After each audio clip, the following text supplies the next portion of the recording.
What's up, boys? Welcome to the first video in a while. I'm sorry we haven't uploaded in like 6 months.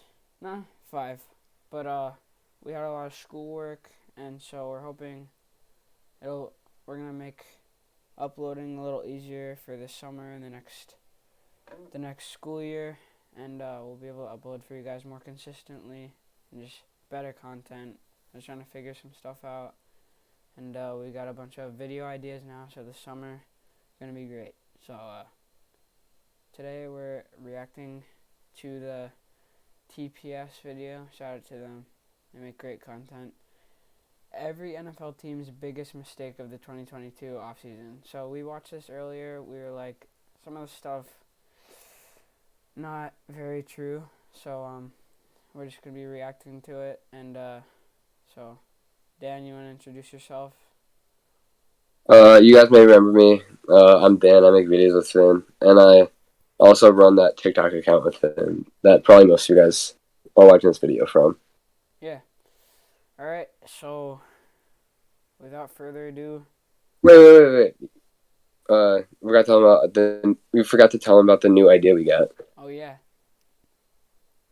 All right. So basically, I was thinking to make the video more engaging for you guys. We would come up with a question about that's relevant to football before the video starts, and you guys can answer it down below. It's like an opinion-based question. Like it's not going to be like, oh, who's the leading passing? Who has the most passing yards this season? It's not stuff like that. So it'd be like a question like, who would you rather have? If you think this was like a good decision or something. So since Baker Mayfield was just traded to the Panthers, and people were saying that the Panthers should have gotten Jimmy Garoppolo instead if they could have. The question is, who would you rather have, Jimmy Garoppolo or Baker Mayfield, if you had to build a team around them? And Finn and I were just debating this, and I chose Baker Mayfield. I think it's a toss-up, but I got to go Baker Mayfield because I think his first season was good and his 2020 season was good. So he's like inconsistent, but when he's good, he takes them. You've seen it. He's taken them to the playoffs. So I got to go Baker. here's my thought. Originally, I was gonna go with Jimmy just because he's more consistent, that type of thing. You can rely on him more to win. But I thought about it, and the Panthers are in a place right now where they're not really going to be winning. They're just trying to rack up some wins, maybe get like a 7-seed wild card spot, and I think Baker Mayfield would play a better role doing that. So, as the Panthers, I would take Baker, but any team a team like the Titans or something, if Ryan Tannehill just randomly his career ended, I would take Jimmy Garoppolo probably. So you're saying if it's like a Super Bowl contender, you'd take Garoppolo. But if they're like trying to hunt for the wild card, maybe you'd go Baker. Yeah, that's what I'm saying. Yeah, That's because what I I'm mean, saying. yeah, that's pretty good take. The only thing is, when you said that Jimmy Garoppolo is reliable, he's only reliable because he's relying on his running backs. But Yeah, all three of like them. I'm sure that's Super Bowl run, but yeah, which is kind of Raheem Mostert, Elijah Mitchell. I feel like there was one more. I don't know. We should probably get into the video. One Now. second. It's One been second. Oop. Yeah. No, I guess it was just the two of them. All right. Ready? but Raheem Mostert project season. Yeah. All right. Here we go. Today, we're taking a look at some of the worst mistakes that teams have made so far. Watson is expected to get a 5-year, $230 million contract, fully guaranteed.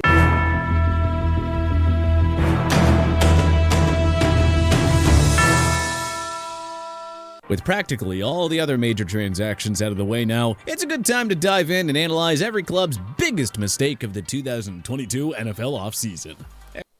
I just want to comment on something that I've noticed listening to or watching a lot of these TPS videos.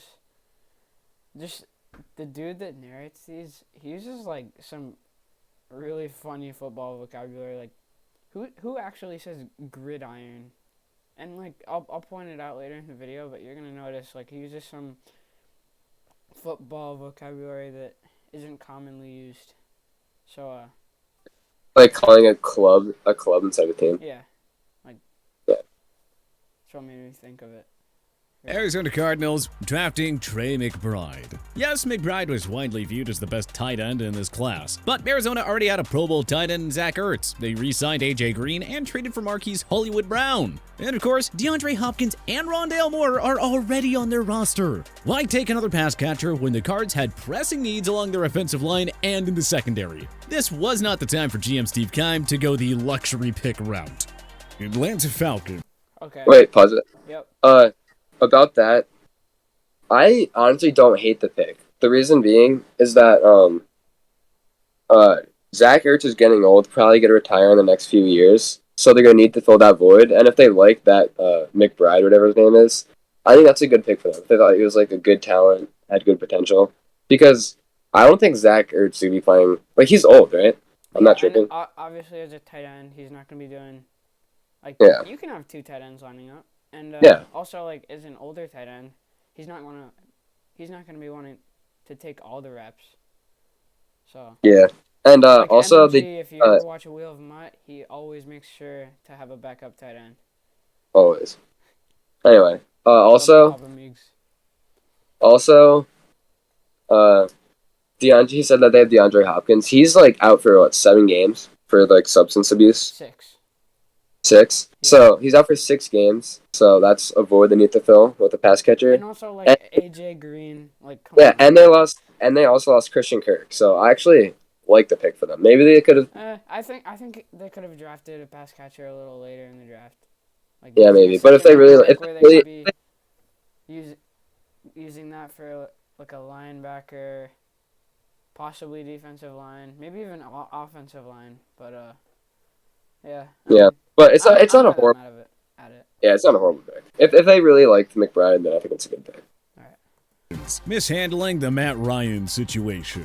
When Atlanta made it clear that they were seriously pursuing Deshaun Watson, they totally disrespected franchise GOAT Matt Ryan and damaged his trade value in the process. Atlanta lost out on the Watson sweepstakes, leaving them no choice but to trade Ryan. And they were only able to salvage a 3rd-round pick from the Indianapolis Colts for his services. Considering the fact that inferior QBs like Carson Wentz and Sam Darnold fetched way better returns than Ryan, it's pretty clear that Atlanta should have probably waited patiently for a better offer before dealing Matty Ice.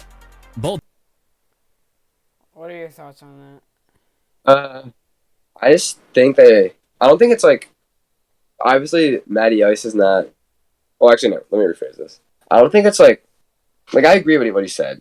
They could have gotten way more things for Matt Ryan. They got a 3rd-round pick. I thought it was Baker Mayfield was the 5th. Yeah, a 3rd-round pick for Matt Ryan, who's a very solid quarterback. Yeah. And I mean, I don't think it's a bad trade getting rid of him, obviously, but because they got Desmond Ridder and Marcus Mariota now. But they could have at least gotten some more things. They got fleeced from that trade. Baltimore Ravens, neglecting the need for a WR1. We get the Ravens' idea of trading away Marquise Brown, but it would have been nice if they brought in a new number 1 wideout to replace him. They are banking entirely on sophomore Rashad Bateman to replace Brown's production. Not exactly ideal for a team with Super Bowl aspirations. Why didn't they sign Jarvis Landry or acquire Amari Cooper on the cheap? Buffalo Bills. I think if I was John Harbaugh, I wouldn't be worrying about paying my wide receivers big bucks, because if you can keep Lamar Jackson healthy, he's gonna be able to throw the ball accurately and well, and I mean, obviously he's gonna be running the ball a lot too. And I actually don't know what they did in the draft, but if they drafted a running back in the 1st or 2nd round, then that would pretty much make up for that wide receiver slot there. What do you think? Yeah, also, I think their go-to pass catcher is Mark Andrews. He's one of the best tight ends in the league, and he had a great. I forgot about him. Yeah. Yeah, so they really did they even and Rashad Bateman, a great young receiver. So Yeah. It's not. I mean, yeah, maybe they could have gotten one, but I think they're fine. Bringing back Shaq Lawson. We are nitpicking a bit here because the Bills had a near-perfect offseason. COVID-19. Some people get it, and some people can get it bad. And for those who do get it bad, But That said, bringing back Shaq Lawson on a one-year pact wasn't exactly necessary. He said, who says pact? A 1-year pact. I would say he got signed for 1 year. That's what I'm saying. He's a rotational player at this phase of his career who doesn't offer much in the run-stopping game. Why not just go younger on the defensive line? Carolina Panthers. I don't have an opinion on that. And also, we're not going to be able to touch on everyone else. This video is going to be like an hour long. I'm looking at his stats right now. This is going to be his 7th year in the league, and he's just by looking at his stats, you can tell he's past his prime, and he's regressing very rapidly. So I got their saying, but it's not too bad.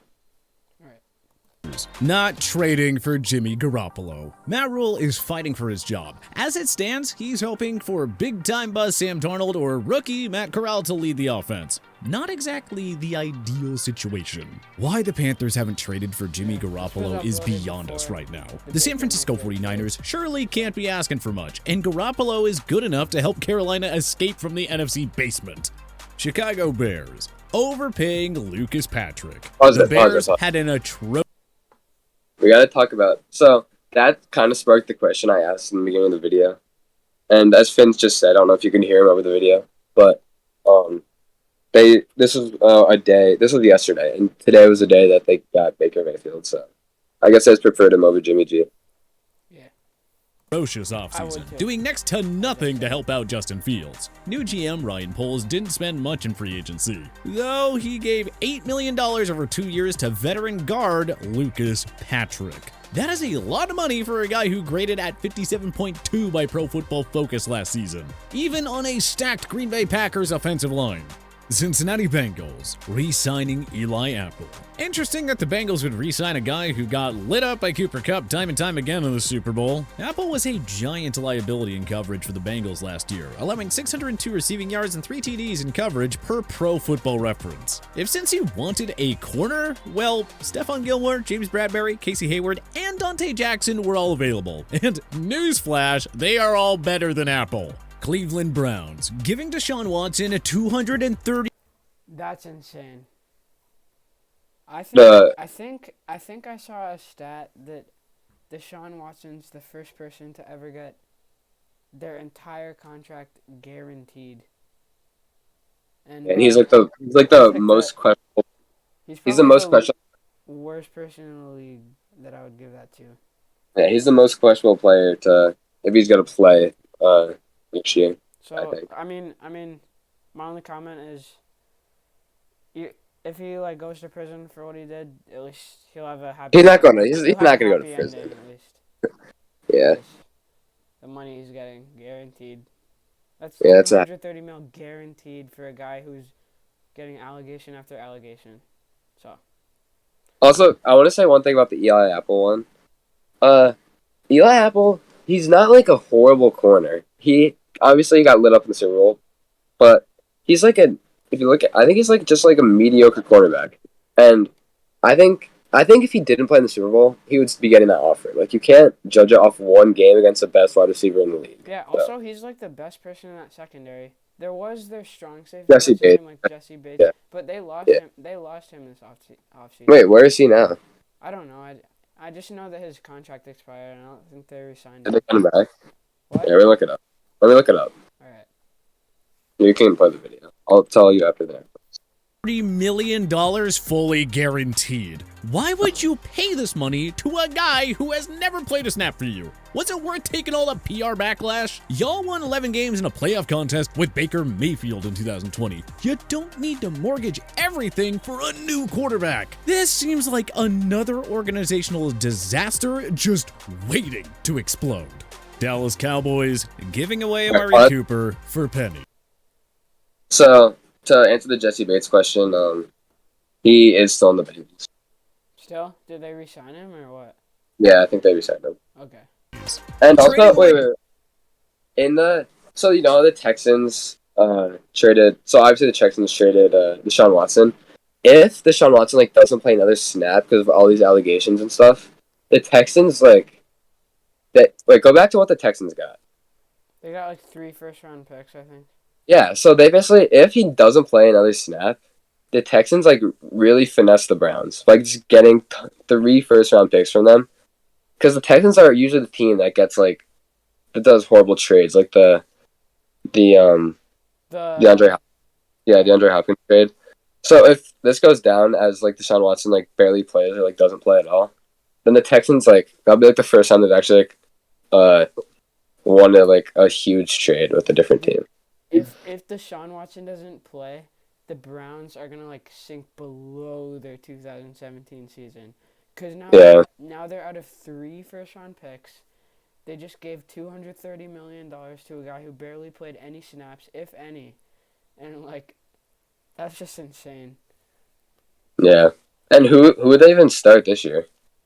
Jacoby Brissett. Oh yeah, he's yeah. So they're not gonna. If he doesn't play, they're not making it to playoffs. But if Deshaun Watson plays, I think a Not good making it to they're playoffs is an overstatement, understatement. yeah. Uh, but if Deshaun Watson plays, he's a huge difference maker, obviously, and I think they could get a wild card spot because they're a talented team. Oh yeah, Taking They all the PR. their defense is insane. and they have Nick Chubb, and they have a great O-line. Yeah, and on the defense you have Denzel Ward, you have Myles Garrett.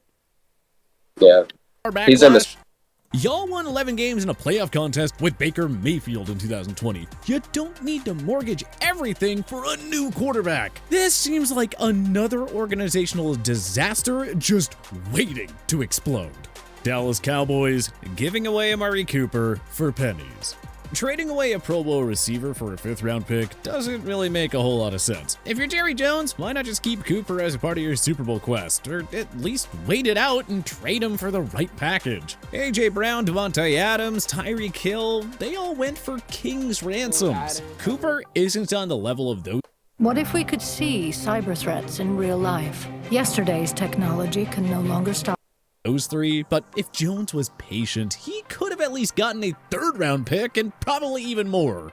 Denver Broncos overpaying for Randy Gregory. You have any thoughts? we forgot we even forgot that they have Amari Cooper too. I like, totally forgot about Oh that. yeah. Yeah, so like if Deshaun Watson plays, they can make a deep playoff push. So guys, I think we might need to split this video up into different parts, cause just like right now, I think it's been like half an hour, honestly. 20 minutes something. So there will be a part 2, but for now, I'm gonna end it here. So we'll see you guys. Answer. Follow our TikTok. It'll be in the bio or description, and answer the question in the comments. All right. So we'll see you guys in the next one, and peace.